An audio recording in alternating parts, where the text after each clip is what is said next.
Sorry, only two crowns given. True. We explained how only through the Haggadah of Nasa before Nishma does the Nasa and the Nishma become raised up to a level where it's appropriate to give a crown.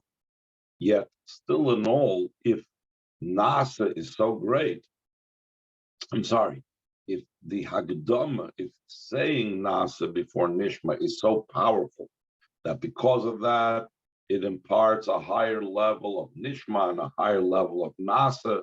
So for sure, the cause should receive a reward just like the result.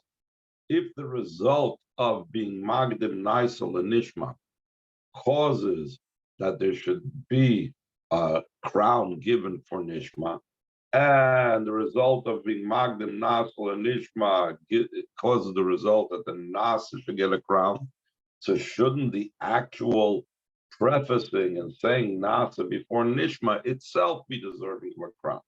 So why does it say in the Gemara and Shabbos, in the famous Sugi of Matan Torah, that we got one crown Keneged Nasa, one crown Keneged Nishma? So the explanation, essentially, that the Rebbe is going to say is, really, there are three crowns. But the Gemara over there is talking about the two crowns that we receive. But then the third crown is so high, that is something that Hashem takes and receives. Line 21. The idea behind this is, the Amr Azal Chazal said, Al Pasuk Kedoshim to you, Kaddish on. And the Pasuk says, you will be holy because I am holy. Mashal Melech is a metaphor for a king. That the people of his country made for him three crowns. What did the king do with his three crowns? Not lachas, one he took for himself, and he placed on his head. And two of these crowns he placed on the heads of his sons. So to the ones above, Karnei Hashem, three times the three kedushas they say Hashem in every single day. They say Kaddish, Kaddish, Kaddish. Kaddish Baruch Hu, what does Hashem do?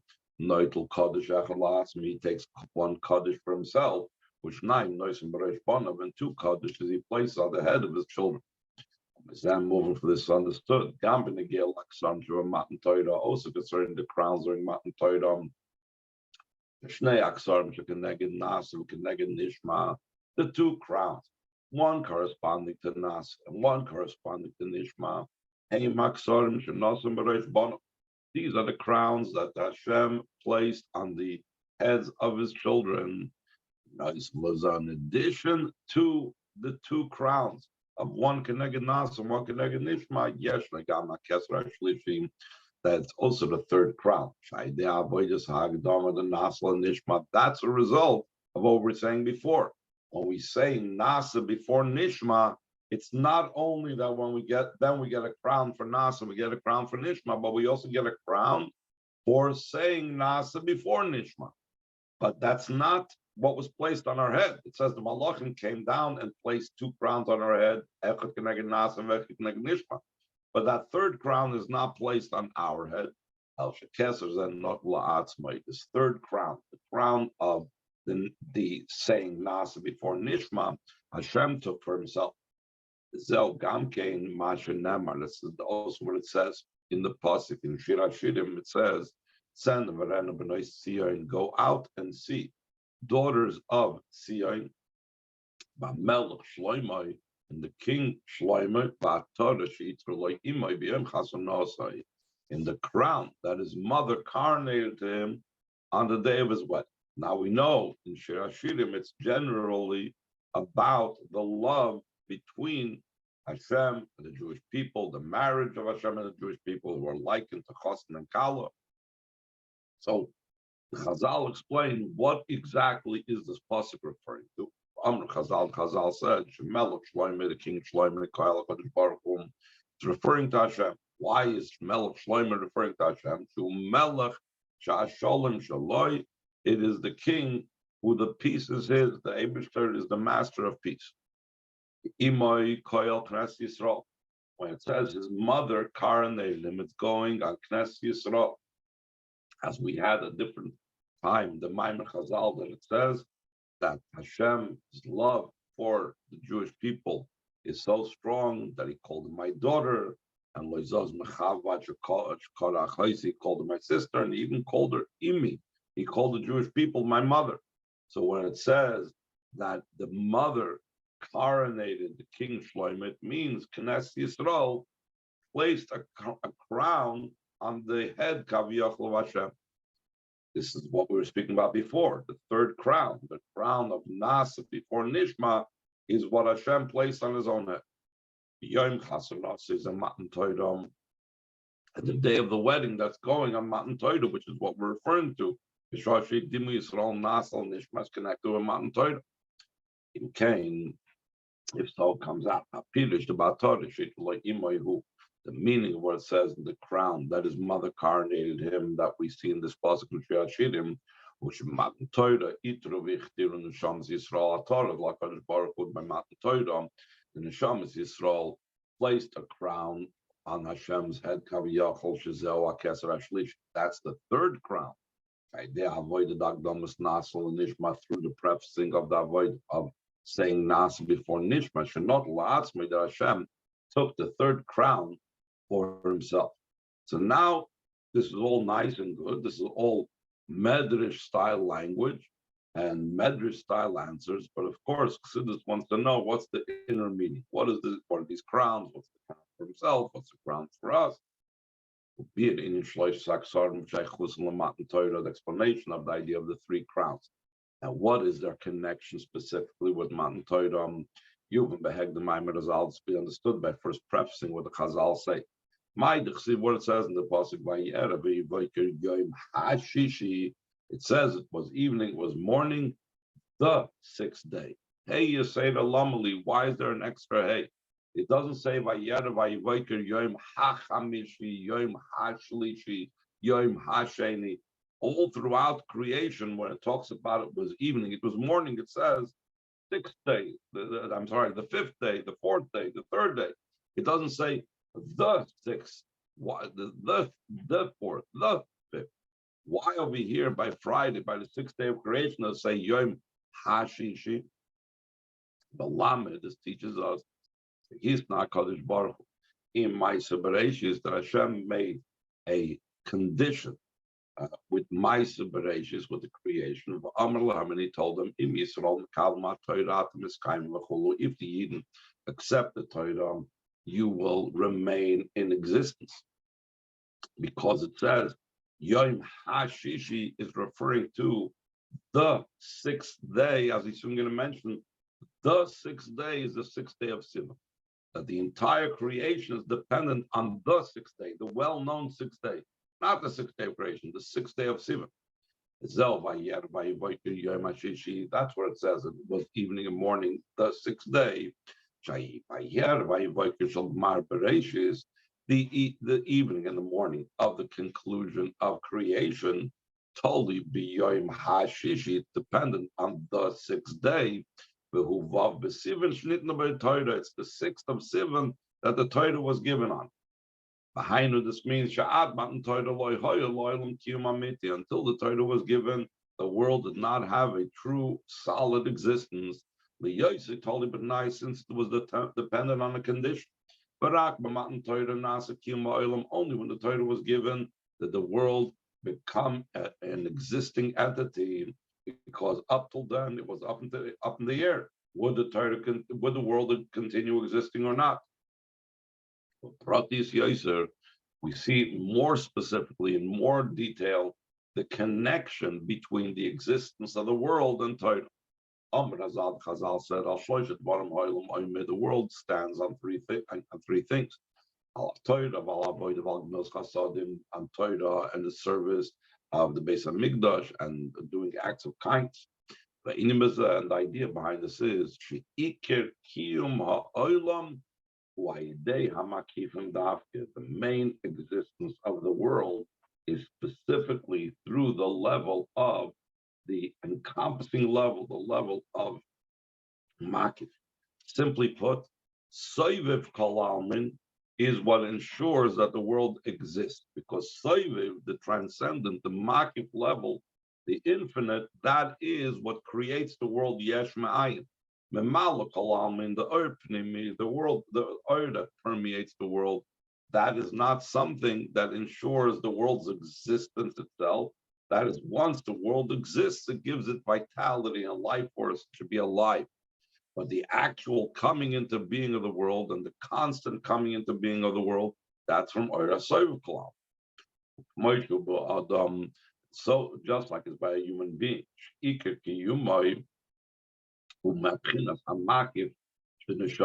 main existence is from the transcendent encompassing level of the neshama, top of page Yud Shazel Mashal Noim. That's what we say in davening, in chakras, in the brachas every morning. Neshama chulu tahidi. The neshama that you placed in me is pure. Ata barasi, you created her. Ata yitzarti, you formed her. Vata nafakta me, and you blew it into me. Sheheim protem madregis, to say the shtalshus. These four descriptions, tahidi, barasi, yitzarti, and nafakta, are the different levels of Seder Shtalshlus from Atzilus to Asi. All of these four levels are the level that comes in internalized, the level of a malakal. After going through all the four levels of Seder Shtalshlus, he says, and you guarded and protected within. What is the protection? What is the part that ensures and it keeps the neshama settled in the body? That's the level, transcendent level. That's the main existence of the neshama in the body. In a simple sense, it's brought down. It's also brought down in the portion of says that when it's what we say in Asher Yotzar, there's the Koyach Hamafli Lasis. The Koyach Hamafli Lasis is a power that is able to put together that the spiritual and the physical should live together. The very fact that something spiritual like the neshama should inhabit something material and coarse like the body is really an impossibility. You need to have a transcendent level. You need to have a makif level that should ensure that the neshama could come down into the body.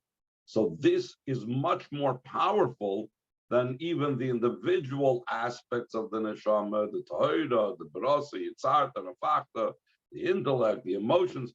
There's that level of the neshama, that level of the power of the Eibishter that's responsible for bringing the soul and the body together. That's the main existence of a person's life. In a similar vein, the way it is in the micro, in a human being, so too he goes on to say, line 6, so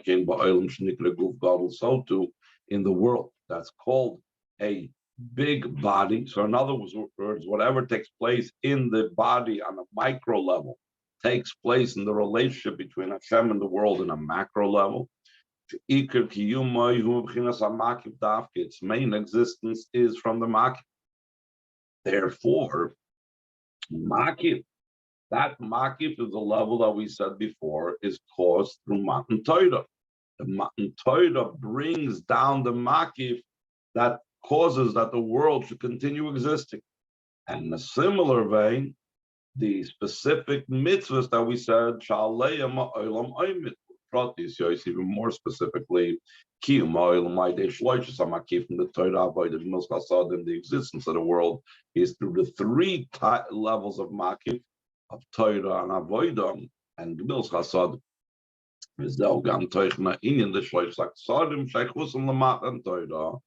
This comes back to what we were speaking about before, the idea of what the three crowns are, that we said two are on our heads, Keneged Nasa and Ishma.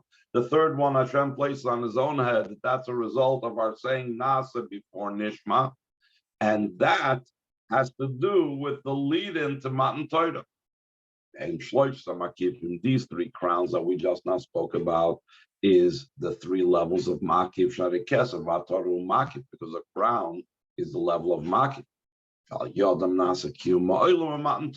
these crowns, the world continues existing at Matan Torah, as it said, that from creation, the world was waiting for the 6th day of Sivan to be able to have the existence of the world go on. And as the Maimer will go on to explain this in further detail. Any questions before we go to Ois Gimel? Okay, Ois Gimel, page Yud, line 14. Having that, we have to understand this. We first have to preface that which is known. Shaklala, saying the Bris Oil is the general idea of the creation of the world. Nikra b'shem hishtalshelus is called a chain descent. To Meloshin shalshelis, it's from the Hebrew word for a chain. What's the significance of a chain?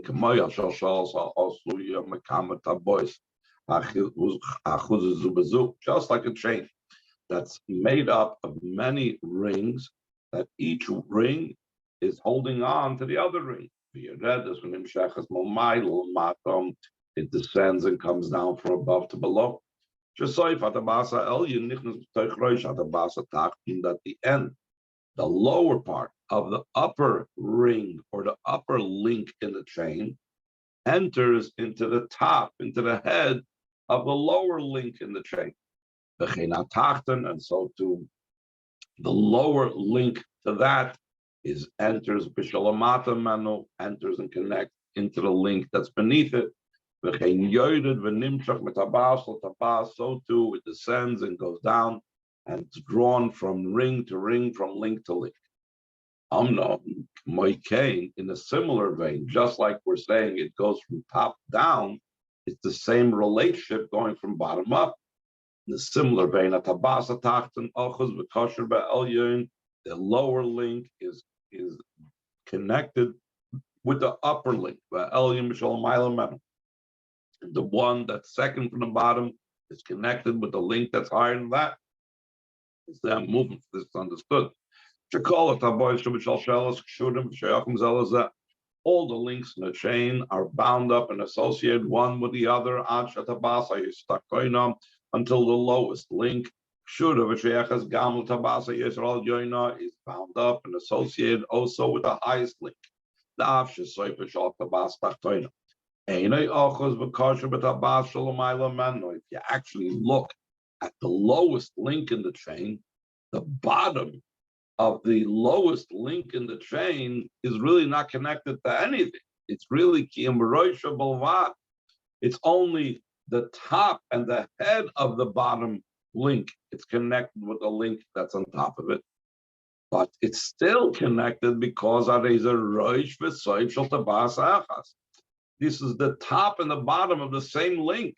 So therefore, even though you look at the bottom of the bottommost link, you say the bottom part of the link is not linked to the top part of the link, it's to the top, to the link that's on top of it, but that's not true, because really they're all one link, regardless if one part is the bottom of the link and the other part is the top of the link.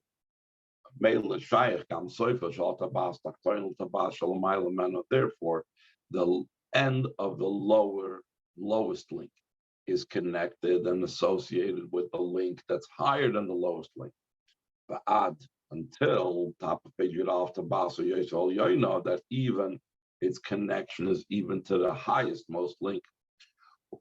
And so too in the other direction. Just like we're saying, the bottom and the most bottom part of the chain has to do with the most upper part of the chain, so to the other way around. In a similar vein, the highest link is connected to the link that's below it, to the lowest most link. Though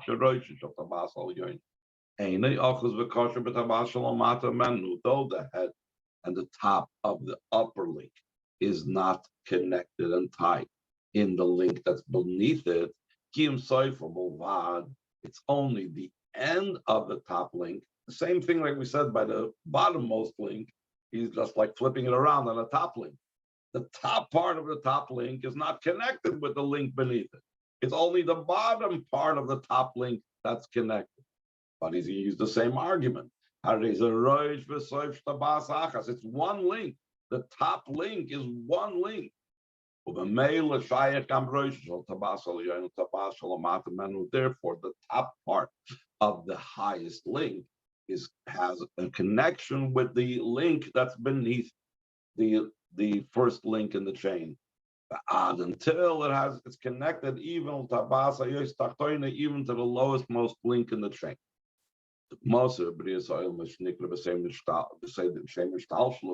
And its similarity in the creation of the world. That the creation of the world is called a chain descent. That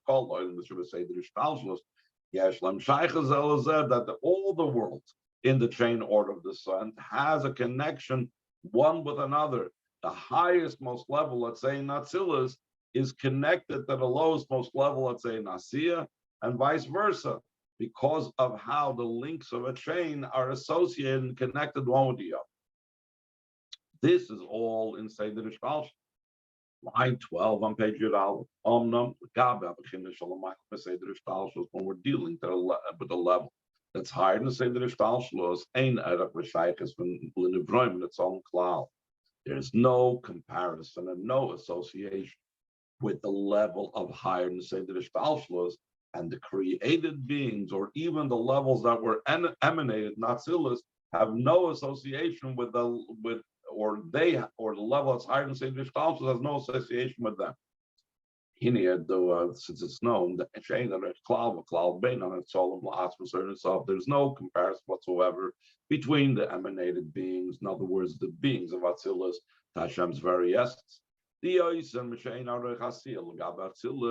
More so than the incomparability of the world of Asiya is in comparison to Atzilus, is Ein Arech Atzilus Lagabo Eresof. There's no comparison between Atzilus and Eresof for the reason we just now mentioned, because Atzilus and Asiya are they're both links in the chain. True, Atzilus is the highest most link in the chain, and Asiya is the lowest most link in the chain. But since they are all links in the same chain, there's some association.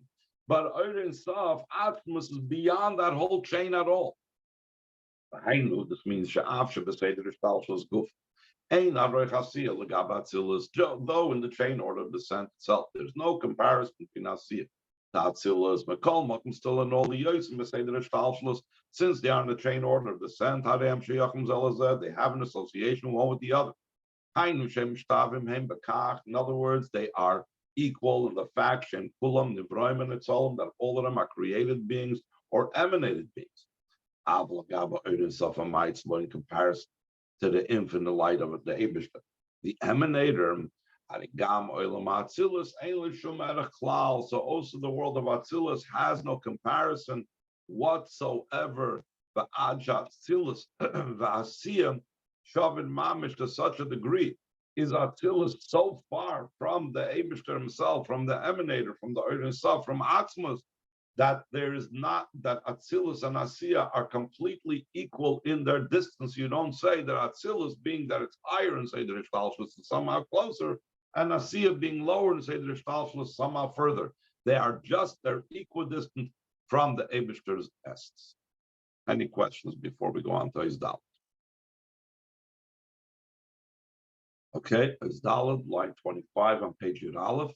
So now he's going to give an example to be able to understand Seder Ishtalshus in the person, and then he's going to go on to give an example of something that is higher than Seder Ishtalshus in the person. So he's going to give the Koiches HaNefesh. Koiches HaNefesh is like Seder Ishtalshus. Izdal. The humans are much from Seder Ishtalshus and Nefesh. This will be understood by a metaphor from the chain order of descent in the soul of a person, the garments of the soul, of thought, speech, and deed, their root is from the emotions. And the mid is the emotions, the character attributes. Their root is from intellect. And the intellect comes from the power that creates and brings forth ideas, the koach hamask. All of these levels that we just now enumerated are associated one with the other. And he's going to explain the association. The idea behind this is The machshava, dibur u'maisa, thought, speech, and deed. Sheshor sham ma'amida is top of page base. The root is in the emotions. It's in such a manner that there's an intermingling and there's a subsuming of the thought, speech, and action in the emotions. What does that mean? Thought, speech, and deed are called the garments of the nefesh. Like, for example, a garment. Through the garment is revealed the thing that is enclosed in the garment. Just like a person, only when they get dressed in clothing can they come outside and can they communicate with other people. The same thing, the thought, speech, and deed is something that houses the emotions and reveals it to himself, reveals it to others. A person's thought reveals the emotions that he has to himself. The speech and the actions reveal the emotions that he has outward. Nimtza comes out. So what does it mean when we say the thought, speech, and deed are in the midos? So the fact that in the midos themselves, in the emotions, there's a power and potential for becoming revealed. That's what it means that we say that thought, speech, and deed are to be found inside the midas. Because every midah, let's say the midah of love, has in it the capability to be revealed. So before you even reveal the love, there is in that emotion the capability to become revealed. That capability to become revealed, that is machshava dibra maisa, the way it's still inside the emotion. Now, the connection is in both ways. Like we said, the link in the chain, the way the links connect is in two ways. The top and the bottom link is connected to the bottom of the top link, which means each are invested in each other. The bottom link is inside the top link, at least part of it. And also the other way. The top link is also inside the bottom. So we only explained now how machshava dibur mais are inside the midas, the bottom link being inside the top link. What about the other way around? The midas inside the machshava dibur mais. That's even simpler. It says in line 8, so too there's the actual emotions, the way they're enclosed in the thought, speech, and deed. The midas give vitality in the thought, speech, and deed. What makes him impassioned about this particular thought or this particular thing that he's talking about or this particular emotion or this particular action? When he has a midah behind it, that's the greatness, let's say, of serving the Eibishter with love and awe. Then the action of putting on film, for example, is not a dry action done like an emotionless robot, but it's done with passion, it's done with excitement, because the midah of love, for example, that he has for Hashem, it inspires that the action that he does is the way is with excitement, and the speech involved with it, the thought involved with it is all with excitement and passion and so on. Now, the Rebbe is further in the Maimon we'll learn tomorrow is going to go on to the same relationship between the emotions and the intellect, how the emotions are part of the intellect and the intellect is part of the emotions, and also how it is with the intellect and the power that creates the intellect, the koyach hamaskil, all to explain and give an example of the Seder Ishtalshelus within a person.